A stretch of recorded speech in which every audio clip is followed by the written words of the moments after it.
Hiç beklemediğimiz bir Bosna sabahından herkese merhaba. Çünkü çok yağmurlu, çok şiddetli yağmurlu gösteriyordu. Burayı nasıl gezeceğiz diye düşünüyorduk.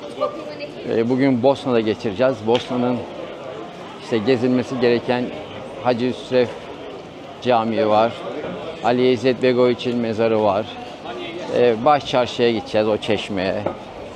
Buraları dolaşacağız bugün. Böyle bir gün ayırdık. Siz de benimle eğer Saraybosna'yı gezmek isterseniz beni izlemeye devam edin.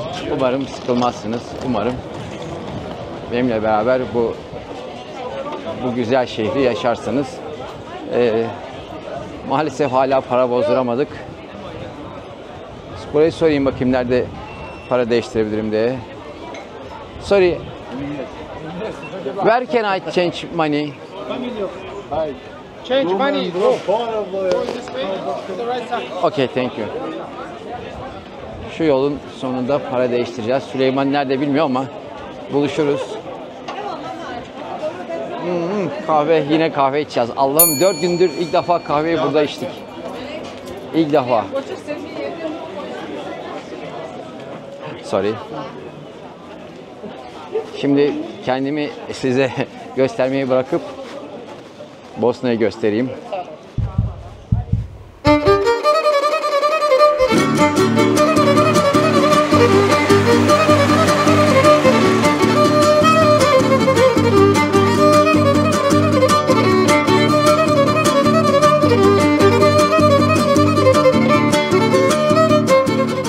Şu karşısı Hacı Üsref Camii. Zaten geldik bu baş çarşının içinde. Baş çarşı diye geçiyor buralar sanıyorum. İşte şurası.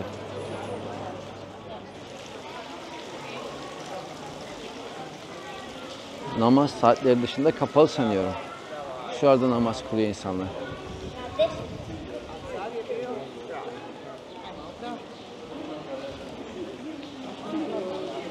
Tam arkamda kapı var. Kapısı var ama kilitli maalesef. Giremiyorum. Cuma 9-12 Open yan taraf.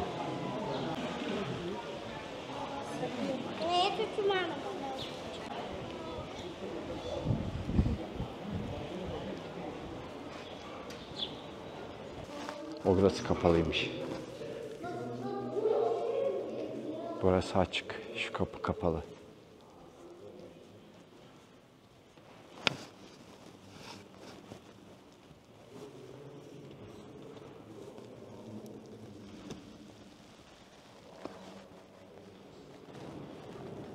Sanıyorum Cuma günleri açılıyor. Burası herhalde müezzinlerin olduğu yer.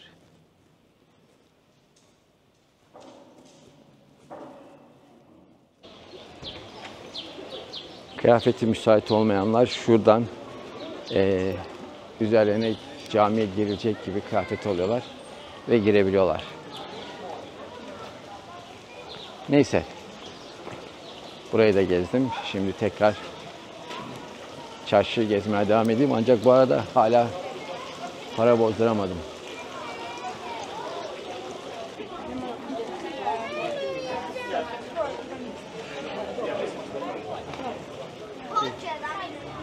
Ya burayı böyle gezebilmek var ya, kaç gündür yağmur öyle gösteriyor, fırtına.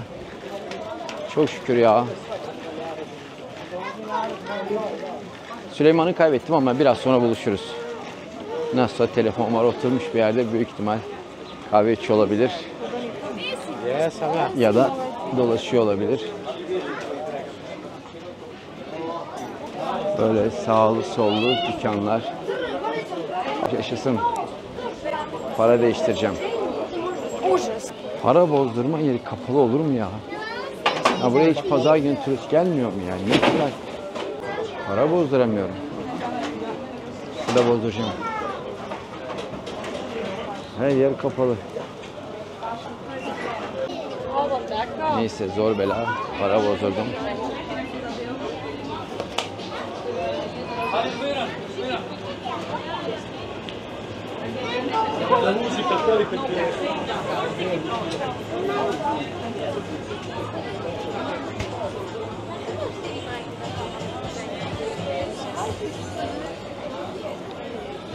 Burada başka bir cami.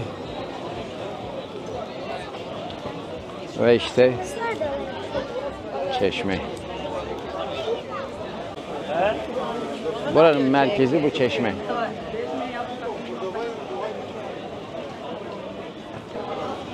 Şurası. Bunun önünde herkes fotoğraf çektiriyor. Ben de çektireceğim. Bakalım kim çekecek benim fotoğrafımı. Süleyman da yok piyasada. Hazır şey yok. Hop düşüyorum.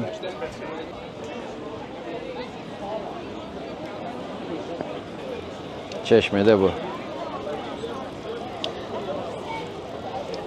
Şimdi bu çeşmeden ben de bir su içeyim.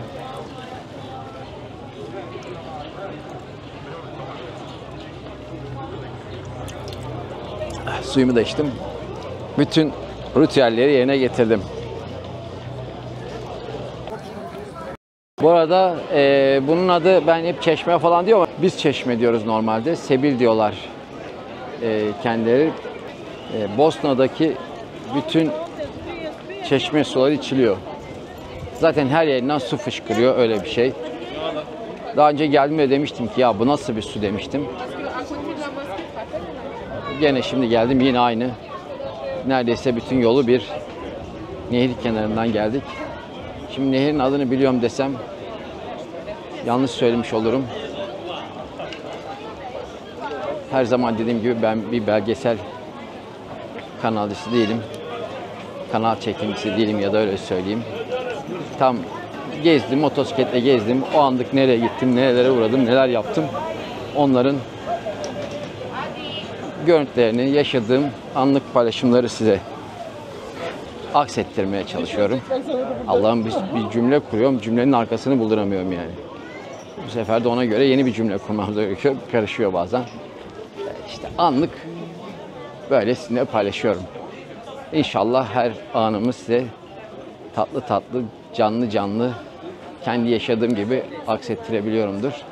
Şimdi dün akşam gittiğimiz yere gideceğiz. Süleyman orada beni bekliyormuş.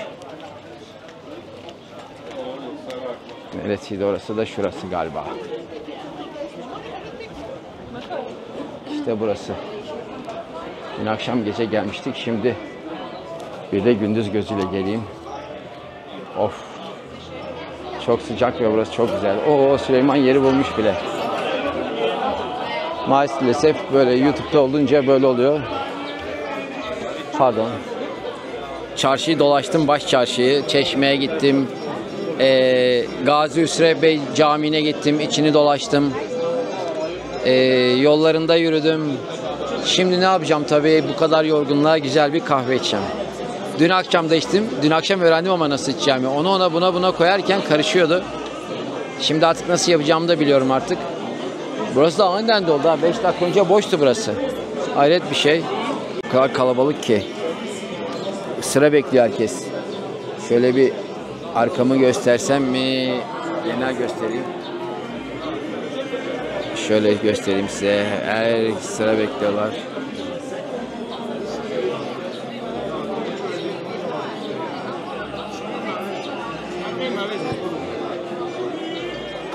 Dün akşam fotoğraf çekmişsin.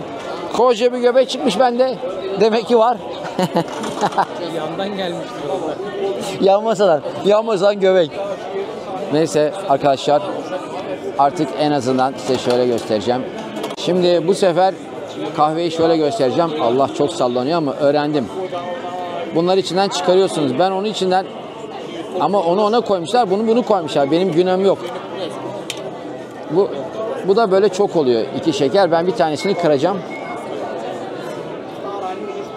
Bir şekeri içeceğim. Şöyle çok hafif. Yarım şeker oldu. Şimdi çok hafif karıştırayım.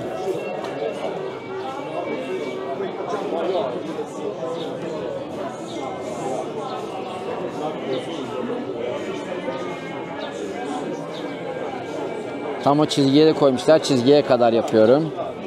Dün akşam hikayede paylaşmıştım. Ha belki de şekeri onun içine koyacaktı. Gene becerememiş olabilirim. Olsun. Olsun. Gene de yapıyoruz bir şeyler. Ama bu sefer sıcak içeceğim. Çünkü dün akşam hikaye yapayım derken kahveyi kaçırdık.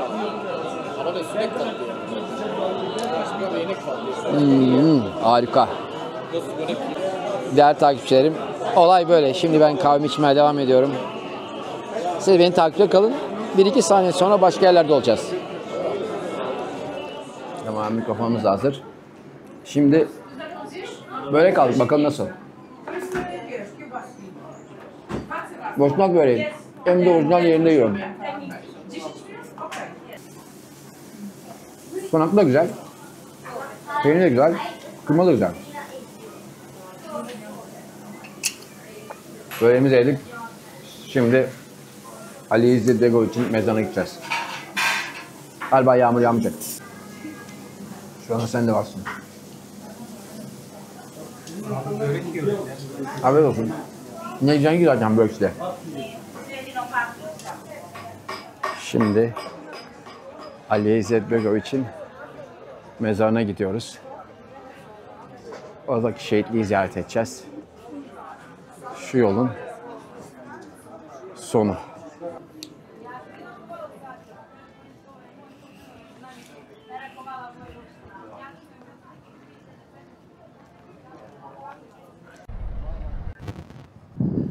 Bosna şehitliğine geldim.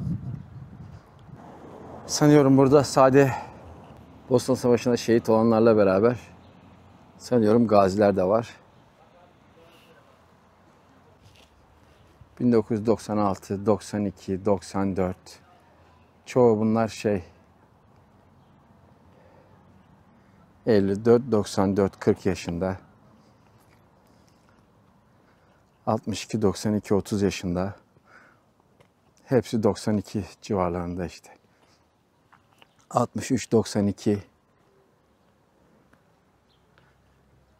büyük ihtimal ya çocuğudur ya babasıdır vefat etmiş olan. Hala üzülüyor. Baş sağ olsun. 54, 92 hepsi genç.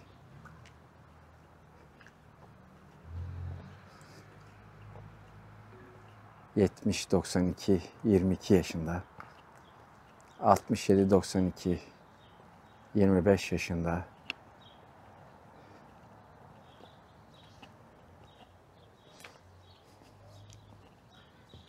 ...71, 92, 21 yaşında. Yazıları anlayamadığım için bir şey diyemiyorum ama sadece tarihleri görebiliyorum. Şimdi yavaş yavaş Ali İzzet Begoviç'e doğru gidiyoruz.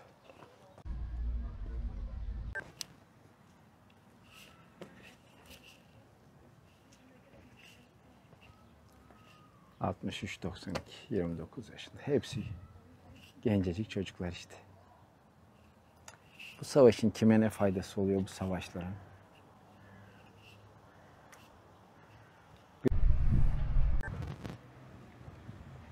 Yavaş yavaş mezara doğru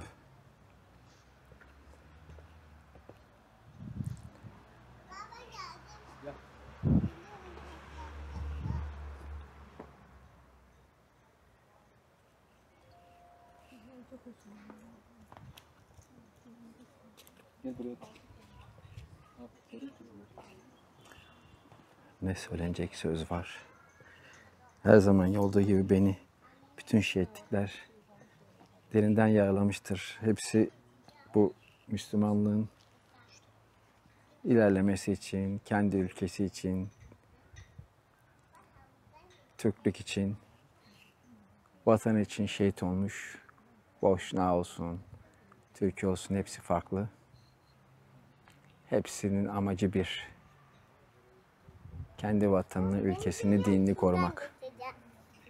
Hepsine Allah rahmet eylesin, nur içinde yatsın.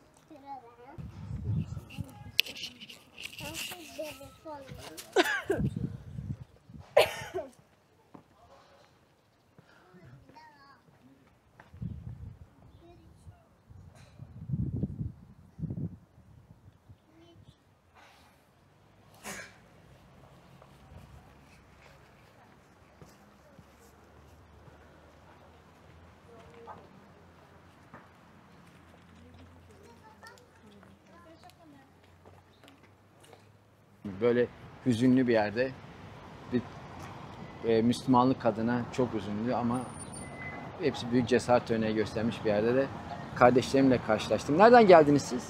Malatya'dan yani. Öyle mi? Bursa'dan. Üzerine geldim. Bu da arkadaşım. Siz iyi ne güzel ya. Allah hepinizin bahtını açık etsin inşallah. Amin. İnşallah. Öyle geldiniz şimdi birkaç gün kalıp döneceksiniz. Aynen birkaç gün kalacağız. Buraları da biraz geziyoruz. Hem hani kültürü de bizim Türk kültürüne çok benziyor. Kesinlikle öyle. Onu da fark ettik zaten. Hani buraya da şehitliği görmek için geldik. Hani buraya da güzel bir anıt yapmışlar. Allah hepsine Evet. rahmet eylesin. Aynen öyle. Onun için de yazdım. 8372 şehit var. Mekanları cennet olsun. Burada yok ama genel olarak. Burada Ya, burada değildir o kadar. soykırım sırasında. Ha tabii. Evet. Bir sürü yerde. Belki soykırımda çok yer tabii kardeşim ya. Ben o zamanlar onlarla yaşama fırsatı da oldum. Çerkezköy'e gelmişlerdi. Bir grup, bizim orada bir kamp vardı. Kampta kalmışlardı. Onlarla birebir yaşadım o zaman, o yıllarda. O yüzden onların acısını daha iyi anlıyorum biraz. Hepsi. Bu da Rasim Deliç, 4 Şubat 1949, 16 Nisan 2010. Boşnak asker Yugoslav ordusunda dağılma öncesinde görev yaptıktan sonra parçalanma sırasında 8 Haziran 93'te Bosna ordusunun başına geçmiş. Sırplara karşı Saraybosna, Tuzla ve birçok yerde şehri savunmuş, başarı kazanmış. Rütbeyi resmi olarak almasa da Fahri Mereşal olarak bilinen bir generalin mezarı. Onu da buraya defnetmişler. Ondan da Allah razı olsun yaptığı. Bu yokuş inmek çıkmak mutlaka benim herhalde bu gezilerde kaderimde var. Hani ama motoru çıkarmayalım dedik, düz sandık, bilmiyoruz da burasını. Abi çok dik bir yokuş ya. Şu kamerada gözükmüyor ama inerken bile zor. Çıkarken sanki biraz daha zordu. Değil mi Süleyman'cığım? İnişte çıkışta zor abi yokuş. Zorlandık abi yani. Çok Çıkarken biraz... Dik bir şey yokuş. Evet, çok dik. Baksana ya, şimdi görünmüyor ama acayip dik ya. Hani kamerada anlaşılmaz. Evet.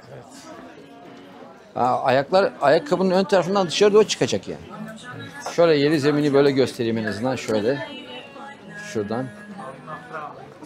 Yani böyle dikine iniyor gibiyiz.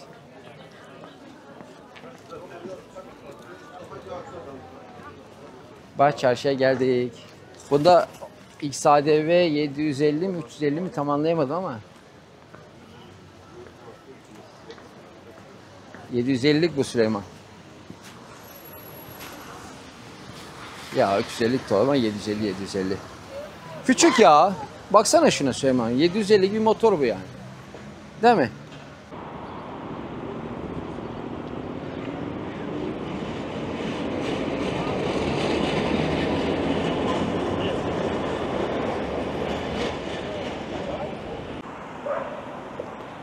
Bu arkamda gördüğünüz köprü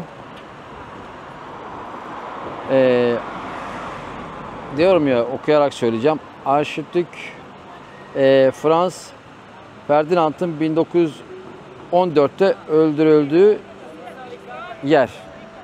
Osmanlı dönemi taş köprüsü burası. Birinci Dünya Savaşı'nın başlamasına sebebiyet veren bir cinayet diyeyim. İşte o burada oluyor ve ondan sonra da savaş başlıyor. O köprü, bu köprü.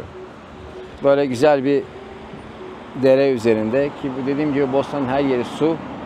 Ama işte o köprünün, tarihi köprünün de